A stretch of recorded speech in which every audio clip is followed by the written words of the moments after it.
Buenas noches, hermanos. Hoy vamos a concluir con el libro de Efesios en un punteo inicial que hemos hecho. Queda mucho para estar analizando en profundidad, y bueno, eso es tarea de cada uno de nosotros. ¿Sí? Yo le desperté la inquietud, nada más. ¿Sí? Bueno, Efesios capítulo 6, versículos del 10 al 24, hasta el final.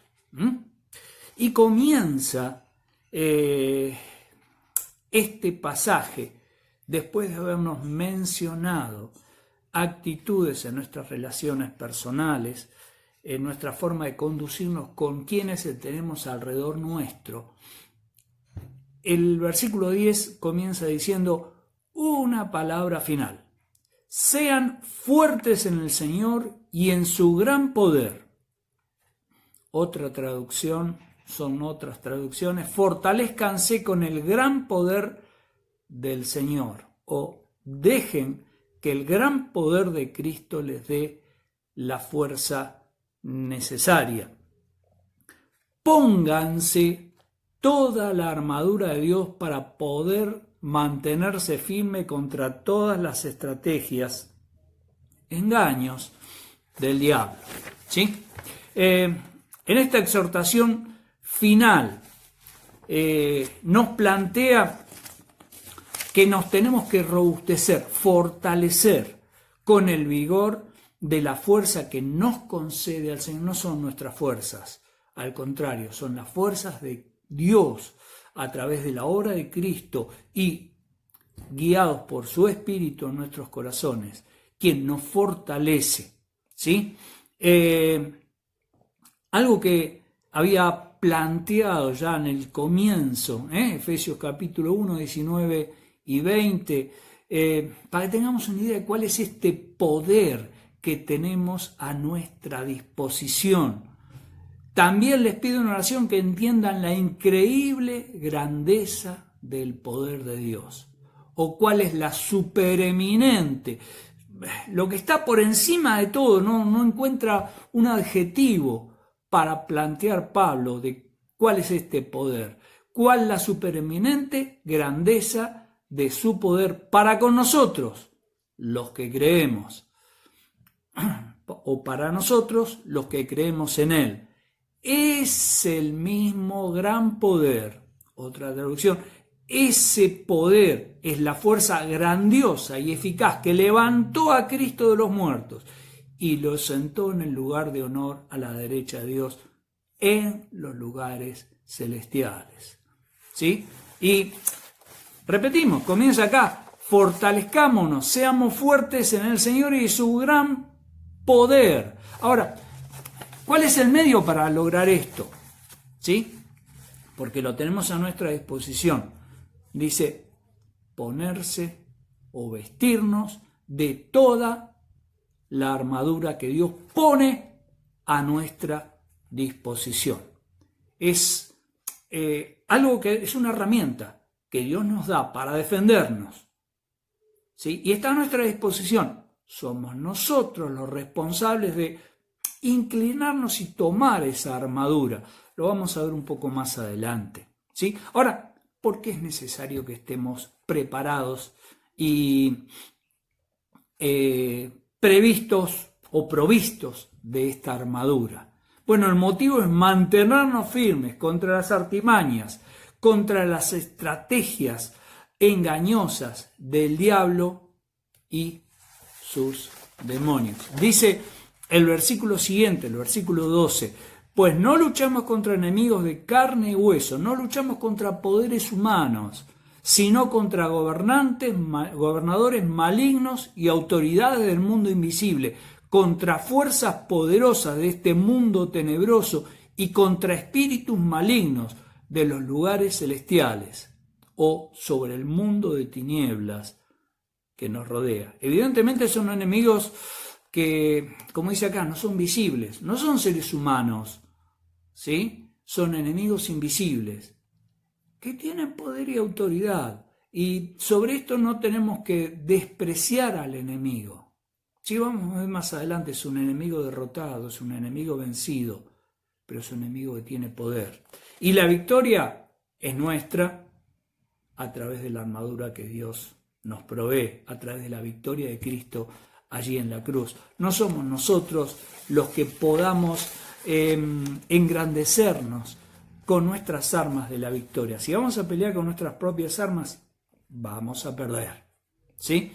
Los enemigos del creyente están siempre reunidos para el combate a muerte contra nosotros, mediante artimañas astutas que solo pueden ser descubiertas y derrotadas por el poder mayor de Dios y las armas que Él pone a nuestra disposición. En el combate debemos observar o debemos mantener una posición defensiva. Las armas que Dios nos provee y que nos relata aquí Pablo son, así lo están marcando, así nos indican. No debemos atacar. Dice Santiago 4:7. Así que humíllense, sométanse delante de Dios. Primera condición, resistan al diablo. Segunda condición, tercera condición, y Él huirá de ustedes. La realidad es que para cada enemigo o cada estrategia enemiga que el diablo nos presenta, Dios tiene también una estrategia distinta para enfrentarlo. Acá tenemos el diablo, debemos resistirle, afirmarnos en nuestra posición y resistirle porque la victoria es de Cristo. Las pasiones humanas, Pablo dice en 2 Timoteo 2:22, huye de las pasiones juveniles, ¿sí? De las pasiones tenemos que huir. Juan nos habla del mundo, no amar los principios de vida que mantiene el sistema del mundo, ¿sí? Entonces, a veces nosotros equivocamos la estrategia. Vamos a huir de Satanás y ahí nos derrota porque no tenemos armas para defendernos. Nuestras armas son de defensa frontal, no de huida. A veces queremos resistir a las pasiones, cualquiera sea, y caemos, porque de las pasiones tenemos que huir, ¿sí? Lo mismo que el mundo, ¿sí? Debemos no amar los principios de vida del mundo. En la medida que nosotros empezamos a equivocarnos en la estrategia defensiva, vamos a estar sufriendo las consecuencias. Bien. No debemos atacar, lo leímos recién, ya que es un enemigo derrotado por Cristo en la cruz. Por lo tanto, no puede vencer. Leemos Colosenses 2 a partir del versículo 13 al 15. Ustedes antes estaban muertos a causa de sus pecados y porque aún no les habían quitado la naturaleza pecaminosa. Entonces, Dios le dio vida con Cristo al perdonar nuestros pecados. Él, Cristo, anuló el acta, el pagaré con los cargos que había contra nosotros. Otra traducción, Dios anuló el documento de deuda que había contra nosotros y que nos obligaba y la eliminó clavándola en la cruz. De esa manera desarmó, despojó a los gobernantes y a las autoridades espirituales y los avergonzó públicamente con su victoria sobre ellos en la cruz. Como decíamos, es un enemigo derrotado por Cristo en la cruz. Por lo tanto, no puede vencer, pero sí puede derribarnos de la posición que ocupamos. Debemos permanecer firmes en nuestra posición de hijos de Dios y resistir. Bien, vamos a empezar el relato en el versículo 13. Por lo tanto, pónganse todas las armaduras, todas las piezas de la armadura de Dios para poder resistir al enemigo en el tiempo del mal. Así, después de la batalla, todavía seguirán de pie y firmes. Ponerse, tomar. La palabra que está hablando ahí es recoger, levantar del suelo. Tiene que ser una iniciativa voluntaria de cada uno de nosotros. Tenemos la armadura a nuestra disposición.